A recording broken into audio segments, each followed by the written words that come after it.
Assalamualaikum warahmatullahi wabarakatuh. Salam sejahtera buat kita semua. Om Swastiastu. Bagaimana kabar bosku dari Sabang sampai Merauke? Semoga dalam keadaan sehat selalu, dilancarkan rezekinya dan dipermudahkan segala urusannya oleh Tuhan yang Maha Esa. Amin. Tanpa basa-basi bosku, saya Edi Sundoro akan menyampaikan apa saja capaian dari pembangunan sirkuit MotoGP Mandalika di penghujung tahun 2020 ini. Dan kita akan mereview capaian tentunya akan dimulai dari trek lurus. Di trek lurus ini bosku, aktivitas proyek berjalan dan kita bisa lihat bersama bahwa sedang dilakukan pengikisan dari subbase atau LPA yang dikerjakan di main track, tepatnya di garis start atau di garis finish dari trek lurus ini. Aktivitas pengkisan subbase dari main track dari trek lurus ini diperkirakan melebihi ketentuan dari ketinggian subbase yang telah ditentukan, sehingga dilakukan pengkisan dengan menggunakan alat road milling machine atau dingin milling machine. Pengawasan dari tindakan dari pengikisan lapisan subbase langsung dikomando oleh dua orang warga asing dari Perancis dan Italia. Dua kontraktor bully ini bosku sangat ketat dalam mengkontrol hasil dari pengerjaan proyek sirkuit MotoGP Mandalika. Lihat saja, dia tetap melakukan komunikasi dengan kontraktor dari negara kita dan melakukan kontrol pengerjaan yang sangat ketat. Fungsi dari roll milling mesin berfungsi mengikis permukaan aspal atau jalan sesuai dengan kebutuhan beberapa senti dari permukaan yang harus dikikis, lalu dibuang langsung material yang dikikis tersebut masuk ke bak dari dump truck. Jadi bosku, proses pengikisan ini dilakukan supaya tinggi dari subbase atau LPA sesuai dengan standar dari FIM, karena lapisan aspal yang 3 layer selanjutnya di main track di trek lurus ini harus sejajar tingginya dengan drainase koroton. Begitulah rumitnya pengerjaan dari lintasan sirkuit MotoGP Mandalika ini bosku.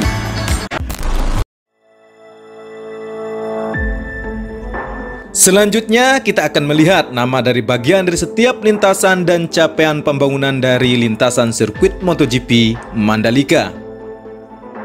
Dalam trek lurus terbagi menjadi beberapa bagian, di antaranya bagian kanan adalah service road sudah dilakukan subbase atau LPA dan mempunyai lebar 12 meter. Di bagian area run off sudah dilakukan subbase pula. Bagian tengahnya merupakan main track atau trek utama yang lebarnya 15 meter dan total panjang trek lurusnya yaitu 700 meter. Pada bagian kanan dan kiri dari main track akan ditanam dua tipe drainase koroton.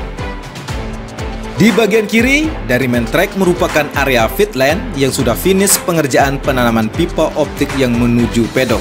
Dan pedok akan dibangun di sebelah kiri dari trek lurus ini, dan di sebelah kanan akan dibangun tribun utama. Sirkuit MotoGP Mandalika mempunyai panjang 4,31 km dengan 17 tikungan, merupakan sirkuit yang mempunyai karakter cepat di mana para rider MotoGP hanya akan melakukan 3 kali pengereman dalam 1 lap. Dalam pembangunan tunnel atau terowongan satu yang berfungsi sebagai tempat mobilisasi penonton atau pengunjung ke tengah sirkuit atau tribun utama, fungsi utama dari terowongan ini mempunyai ketika acara berlangsung aktivitas hilir mudik penonton tidak akan mengganggu acara pertandingan ketika pegelaran MotoGP berlangsung. Adapun capaian pembangunannya meliputi sayap kiri dari terowongan sudah dilakukan pembetonan dan sayap kanan akan dilakukan pembetonan juga. Bagian utama atau saya sebut sebagai badan dari terowongan masih terputus dengan kedua sayapnya. Aktivitas proyek terlihat di sini bahwa di bagian sayap kiri mulai akan dilakukan penyambungan dan sudah terlihat besi-besi menjadi rangkanya. Dan di bagian sayap kanan proses penyambungan masih di tahap fondasi bawah dari sambungan. Pembangunan terowongan ini bila selesai pengerjaannya akan dilakukan penimbunan selanjutnya. Capaian pembangunan dari terowongan ini sudah mencapai 80% walaupun target 2 bulan pengerjaan dan berakhir di bulan Desember tahun 2020 ini sudah rampung, akan tetapi molor juga bosku.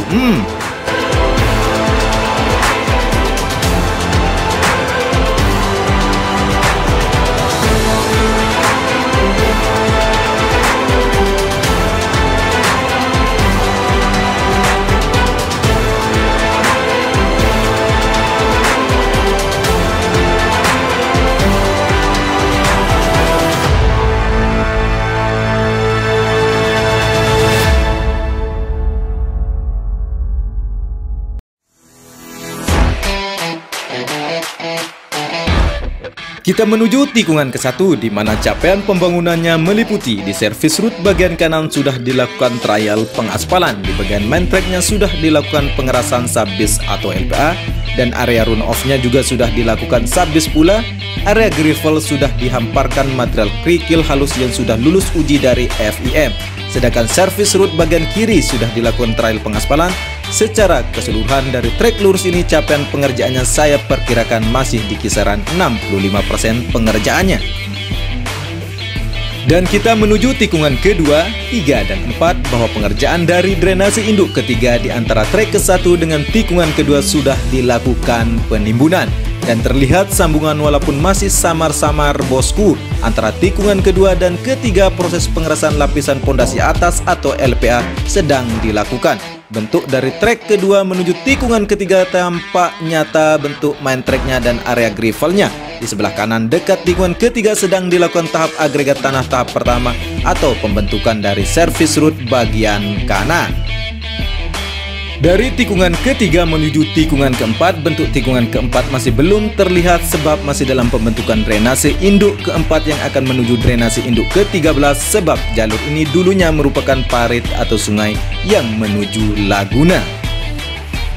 Capaian dari trek keempat menuju tikungan kelima, 6 sampai ke-7 hampir sama dengan capaian dari trek ke-1 di mana capaian pengerjaannya saya perkirakan masih di kisaran 65% pengerjaannya. Untuk diketahui bosku, observasi lapangan ini saya lakukan untuk mengetahui seberapa besar persentase capaian pembangunan dari keseluruhan trek dari sirkuit MotoGP Mandalika di tahun 2020. Dengan menganalisis capaian dan bentuk dari treknya, apakah treknya sudah terlihat bentuknya, sudah dilakukan lapisan subbase atau LPA, sudah dilakukan trial pengaspalan di bagian servis rootnya, sebab di bagian servis root merupakan bagian yang didahulukan untuk dilakukan pengaspalan dengan metode 2 layer lapisan aspal. Kemudian, apakah sistem drainasenya sudah dibuat juga?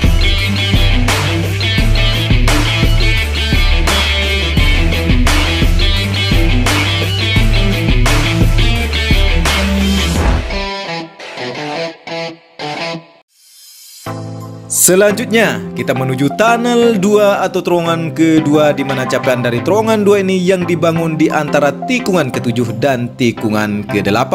Capaian pembangunannya meliputi bagian sayap kanan atau pintu keluar sudah selesai pembuatan, tinggal dilakukan penyambungan dengan badan utama dari terowongan ini.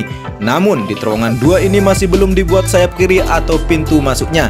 Capaian pengerjaan saya perkirakan di terowongan 2 ini masih di kisaran 70% pengerjaannya. Sedangkan tikungan ke-8 masih tahap pembentukan dari bagian dari lintasannya. Di bagian main track sudah dibubuhkan LPA, di bagian kanan dari servis root yang menuju tikungan ke-9 sudah diberikan subbase atau LPA juga. Capaian pengerjaan dari trek ke-8 saya perkirakan masih di kisaran 45% pengerjaannya sebab masih secara keseluruhan belum terbentuk rupa dari trek ke-8 ini. Dan untuk tikungan ke-9 masih belum dikerjakan bosku. Untuk trek ke-9, capaian pengerjaannya saya perkirakan masih di kisaran 65% pengerjaannya sebab bentuk dari trek ke-9 menuju tikungan ke-10 ini sudah tampak di mana servis root bagian kiri sudah dilakukan trial pengaspalan. Area gravel terlihat jelas di bagian main track, run off dan bagian servis root bagian kanan sudah dilapisi LPA. Sedangkan dari tikungan ke-10 sampai ke-11 bahwa bentuk dari treknya sudah tampak di mana area servis rootnya sudah jelas terlihat. Area gravel tampak pula dan sudah dilakukan pengerasan subbase atau LPA di sepanjang main track dari trek ke-10 sampai tikungan ke-11. Di bagian sisi bukit di sebelah servis root sebelah kanan sedang dilakukan pembuatan drainase yang akan menampung debit air yang ada di bukit ini lalu akan diairi menuju drainase induk yang berada di antara tikungan ke-11 dan tikungan ke-12. Lalu diairi juga ke laguna. Capaian pengerjaan dari tikungan ke-10 sampai 11 saya perkirakan masih di kisaran 60% pengerjaannya.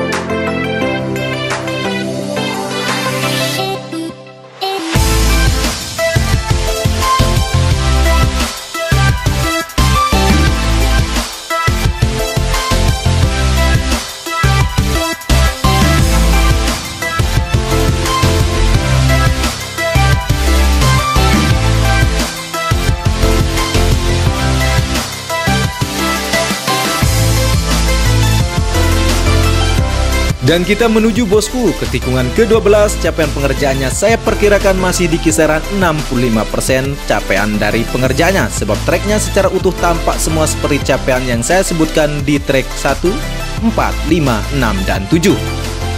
Dari trek ke-12 menuju tikungan ke-13 masih kondisinya terputus dengan keberadaan drainase induk ke-7 yang belum dilakukan penimbunan. Ketika drainase ini sudah dilakukan penimbunan, maka dari trek ke-12 menuju tikungan ke-13 akan tersambung bentuknya. Selanjutnya kita lihat capaian pengerjaan dari trek ke-13 menuju tikungan ke-14. Saya perkirakan masih di kisaran 50% pengerjaannya, sebab masih belum terlihat secara jelas. Bagian dari treknya hanya saja sudah dibentuk main treknya, dan di bagian dari service road bagian kiri sudah dilapisi LPA.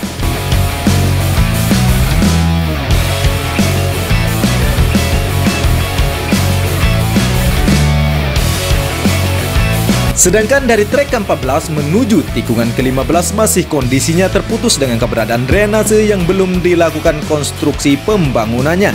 Dan kita lihat bersama-sama masih berupa kolam bosku. Namun capaian dari trek ke-14 menuju tikungan ke-15 saya perkirakan masih di kisaran 55% capaian dari pengerjaannya. Dan kita lanjut dari tikungan ke-15 menuju tikungan ke-16 dan 17. Capaian pengerjaannya saya perkirakan masih di kisaran 60% pengerjaan, sebab sudah terlihat bentuk dari treknya, di mana di bagian service road sudah dilakukan subbase dan ada pula yang dilakukan trial pengaspalan. Di bagian main track sepanjang trek ke-15 sampai ke tikungan ke-17 sudah dilakukan pengerasan subbase atau LPA. Jadi bosku, kesimpulan dari capaian pengerjaan progres pembangunan sirkuit MotoGP Mandalika di penghujung tahun 2020 ini, saya perkirakan masih di kisaran 60% capaian dari pengerjaan keseluruhan lintasan. Untuk bosku yang sekiranya mau berdiskusi atau menyampaikan pendapatnya atas capaian pengerjaan dari sirkuit MotoGP Mandalika ini, silahkan tulis di kolom komentar. Cukup sekian informasi yang dapat saya suguhkan kepada bosku tentang progres pembangunan sirkuit MotoGP Mandalika. Semoga bermanfaat sebagai tambahan wawasan kita bersama. Oh ya bosku, bagi yang berkenan membantu perkembangan channel ini cukup mudah caranya. Cukup like, share, dan subscribe. Saya Edi Sundoro, salam persahabatan dari anak Lombok, matur tampiasi.